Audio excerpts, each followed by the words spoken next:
ang iPhone 17 Pro models ng Apple ay sobrang mabenta, posibleng lampas pa sa dating Pro models, dahil sa ilang magagandang dahilan. Napakaganda ng mga kamera nito, mas mahaba ang buhay ng baterya kaysa dati, at doble pa ang storage space kumpara noong nakaraang taon. Sa kabila ng kasabikan, hindi ko maiwasang banggitin ang ilang bagay na nakakaabala sa akin at tila di nabibigyan ng sapat na pansin. Ang una ay ang pagtaas ng presyo ng iPhone 17 Pro. 8 taon na ang nakalipas, noong 2017 ang iPhone X ang unang modelo na may presyong $1,000 at nakatanggap ito ng matinding batikos para sa Apple. Noon, ang mga customer ay nagbabayad ng $650 at $700 para sa flagship iPhone, habang 400 lang ang iPhone Special Edition, kaya ang average price ng iPhone ay 600 at 6 na. Kahit mahal ang X kumpara sa iba, patok pa rin ito. Kaya siguro nagkaroon ng kumpiyansa ang Apple na taasan pa ang presyo ng iPhone.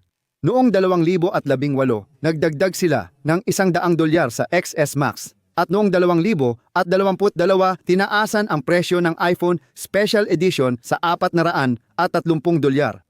Noong 2023, ginawang $1,200 ang presyo ng 15 Pro Max. Sa unang bahagi ng 2025, pinalitan nila ang Special Edition ng 16i na dolyar, $170 mas mahal. Ngayon, mas mahal na ng $100 ang 17 Pro sa presyong $1,100. Tumaas ang karaniwang presyo ng iPhone mula $606 noong 2017 hanggang $740 ngayon. Dahil dito, mukhang sulit pala ang $1,000 na iPhone X kapag inalala. Mas mataas ang bayad natin ngayon sa 17 Pro, pero mas kaunti ang nakukuha nating kapalit. Ihambing mo lang ang iPhone 16 sa 16 Pro. Sa dagdag $200, may mas malaking screen, mas mataas na refresh rate, always on function, 5 oras na dagdag sa offline video at titanium frame ang Pro. Ngayong taon, nawala sa 17 Pro ang lahat ng mga bentaheng iyon kumpara sa base na iPhone 17. Gawa ito sa parehong aluminum na material, parehong laki ng screen at functionality, at may dagdag lang na 3 oras sa offline na panonood ng video, sa presyong $300 na mas mahal kaysa sa base na modelo. Sige, ngayon kung may isang bagay na gusto kong baguhin sa 17 Pro yun ay ang aluminum. Napag-usapan ko na ito dati. Nagulat pa rin ako na tinaasan ng Apple ng $100 ang presyo ng Pro kahit mas mura ang materyales na ginamit. Pero ang inis ko dito ay higit pa sa pagiging sakim ng Apple. Isipin mo ang epekto ng aluminum sa normal na gumagamit. Kadalasan, ang mga gumagamit ng pinakamahal na Pro models ay nananatili rito kapag nag-u-upgrade. Sa nakaraang 8 taon, ang pinakamahal na iPhones ng Apple ay gawa sa stainless steel o titanium. Ibig sabihin, ang mga taong lumipat o bumili ng unang smartphone noon ay maaaring hindi pa nakagamit ng aluminum na iPhone. Ibig kong sabihin, hindi na ako gumamit ng ganoon mula pa noong 2016 gamit ang iPhone 7. Sa 9 na taon, nasanay na ako sa katangian ng bakal at titanium na mas matigas, matibay, at madaling hawakan. Ito talaga ang unang beses na kailangan kong maglagay ng case sa isang Pro iPhone dahil sobrang dulas nito. Dahil aluminum ang likod, parang hawak ko ulit ang iPhone 6 o 7 na madalas sinasabi ng mga tao na parang sabon dahil sobrang dulas nila. Mas madalas itong mahulog mula sa kamay, bulsa at bag kaysa sa mga naunang modelo. At kapag hindi maiwasang mahulog, malamang masira ito dahil hindi ito kasing tibay ng aluminum. Nakita na natin itong nangyayari. May mga 17 Pro na gumagamit na nagrereklamo tungkol sa mga gasgas, galos at UP na hindi nila naranasan sa mga naunang modelo. Ang umbok ng kamera o plataporma ay madaling masira dahil sa matalim na 90 degree na gilid na pumipigil sa anodized aluminum na dumikit ng maayos.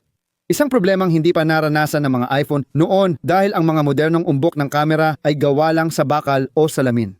May isa pang bagong issue na kumakalat na ngayon sa Cosmic Orange 17 Pro. Ayon sa balita, ang matitingkad na kulay nito ay unti-unting kumukupas at nagiging mapusyaw na rose gold. Ang mga apektadong gumagamit ay napalitan ng bagong unit ng Apple pero wala pa silang iniaanunsyong opisyal na recall o replacement program. Matalino ang desisyon ng Apple lumipat sa aluminum noong taon din na sinimulan nilang gumamit ng vapor chamber cooling. Dahil nabigyan sila ng chance ipagyabang ang thermal improvements ng device nila. Nang hindi naman talaga matukoy ng kahit sino kung alin doon ang dahil sa aluminum at alin ang dahil sa vapor chamber. Kung lumipat ang Apple sa aluminum noong nakaraang taon at ngayon lang nagdagdag ng bagong cooling system, madali sanang makita kung may malaking thermal improvements ang material. Hinala ko, hindi naman talaga nakakatulong ng practical ang aluminum sa pagpapalamig ng device. Dahil sa mga device tulad ng smartphones, ang pinakamalaking factor na nakakaapekto sa init ay ang mabilis na pagpapalaganap ng init sa buong device. Para maiwasan ang sobrang pag-init ng chip, hindi kasing halaga ang huling hakbang ng pagpapalabas ng init sa hangin. Pwede nating lagyan ng case ang telepono para hindi agad umiinit at may mga pagsubok na sumusuporta rito. Ang iPhone 8 at 10 ay parehong gumamit ng A11 chip, halos magkapareho ng laki at parehong may salamin sa harap at likod. Ang tanging pagkakaiba na makakaapekto sa thermal performance ay ang kanilang mga frame. Ang iPhone 8 ay aluminyo, habang stainless steel ang 10. Paano kung maglabas din ang Apple ng pahayag tulad ngayon para sa mga modelong ito?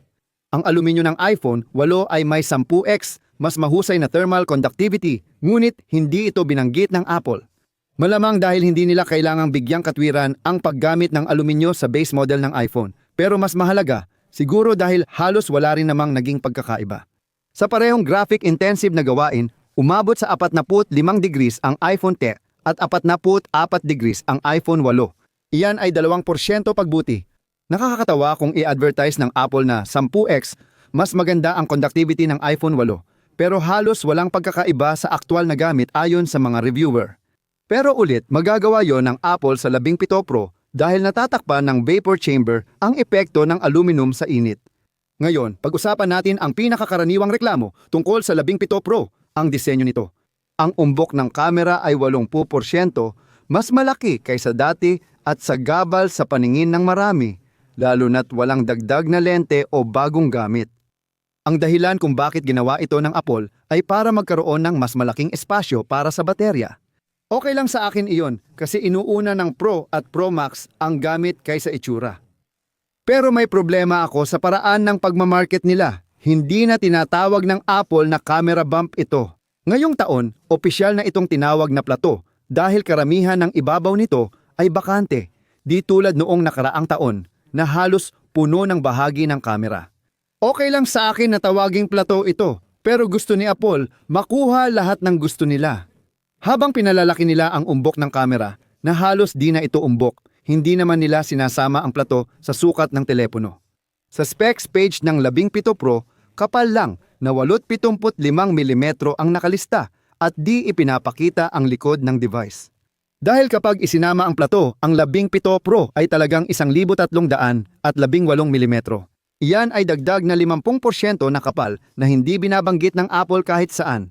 Kahit na i-click mo ang maliit na disclaimer na numero 2, sinasabi lang nito na ang laki at bigat ay nag-iiba depende sa konfigurasyon at proseso ng paggawa na medyo kakaiba. Naglalagay sila ng disclaimer tungkol sa bahagyang pagbabago sa bigat. Pero hindi nila binanggit ang malaking umbok sa likod na dagdag 45 mm sa kapal ng telepono. Nabanggit ko na ito sa dating video. Ang orihinal na MacBook Air ay may makapal at manipis na bahagi at parehong sukat ang inilagay ng Apple sa specs page. Hindi ko alam bakit hindi nila isinama ito sa iPhone 17 Pro, pero sana gawing malinaw nila iyon. Isa pang disenyo na kinaiinisa ng mga tao ay ang glass rectangle ng 17 Pro. Ginawa lang nila ito dati sa iPhone 5, pati na rin sa 5S at Special Edition dahil hiniram nila ang disenyo. Mas maganda, symmetrical, at may saysay ang ginawa nila noon dahil may practical na dahilan. Hindi makalusot ang wireless signal sa metal, kaya pumayag ang salamin na mangyari ito. Noong panahong iyon, mas makapal at mabigat ang salamin ng mga iPhone. Pinalitan nila ng aluminyo ang maraming bahagi para makatipid sa bigat. Dahil dito, mas magaan ng 20% ang iPhone 5 kaysa 4S na salamin ang likod. Pero ngayon, ang ceramic shield glass na ginagamit sa mga iPhone ay mas magaan at halos kasing gaan na ng aluminyo. Napatunayan nating sobra lang pinalalaki ang thermal benefits ng aluminyo. Sa tingin ko, binalutan ng Apple ng aluminyo ang plato. Hindi salamin gaya dati, dahil sa unibody design na pumayag, gumamit sila ng mas kaunting pyesa. Dahil may mga hindi magandang epekto ang paggawa nito. Katulad ng MM-Wave antenna window sa taas ng United States model o malalawak na antenna lines na bumabalot sa plato. Dati, di kailangan ang mga cutout dahil nakakadaan ang lahat ng wireless signals sa likurang salamin. Ginawa rin nitong kailangan ang glass rectangle dahil kung buong likod ay tatakpan ng aluminum, mabablock ang MagSafe at wireless charging. Kung ginawang buong salamin ng Apple ang likod gaya dati, sana nasolusyonan na lahat ng isyong ito. Dagdag pa, ang logo ay ilalagay na sa gitna ng device, kaya pwede pa rin gamitin ang mga lumang clear case imbes sa mga bagong puting plastic na rectangle na di maganda ang itsura. Hindi na rin kailangan ng antenna window frame sa itaas. Magiging mas seamless ang likod na panel at sana ceramic shield ang plato kaysa anodized aluminum. Habang ginagamit ko ang 17 Pro bilang main phone, maganda ang camera features at battery life nito. Nababahala na ako na pinagbabayad tayo ng Apple ng mas mahal para sa mga device na siguradong mas mura naman nilang gawin. Dahil dito, seryoso kong pinag-iisipan na maghahanap ng ibang smartphone na pagpipilian. At gagawa ako ng video tungkol dyan sa mga susunod na linggo, kaya siguraduhin mong nakasubscribe ka para dyan. Yan muna ang saloobin ko sa 17 Pro. Salamat sa panonood at magkita tayo sa susunod na video.